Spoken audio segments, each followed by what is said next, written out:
var biliyor musun? 50 ilk öpücük diye. Bir sabah uyanıyorsun, tekrar her şey baştan başlıyor. 5500 tane video çekmişim. Bunlardan 2000 tanesi falan horlama ve uyku apnesi videosu.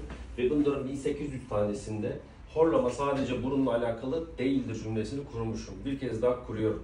Bıkmadan, usanmadan vurguluyorum. Horlama ve uyku apnesi burun ucundan başlayıp nefes borusuna kadar ki bölgeyi ilgilendirir.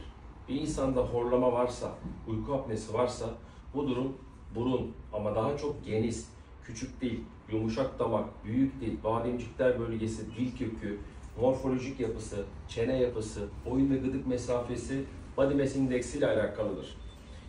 Burundan nefes almak çok önemlidir. Burundan nefes almak insanın günlük yaşantısına gerçekten çok iyi yönde etki eder. Hatta psikolojik olarak bile burundan daha rahat nefes alan insanların depresyona girme ihtimali çok daha azdır. Yani çok basit bir şekilde. Burundan nefes almayı kesinlikle bir kenara atmıyoruz.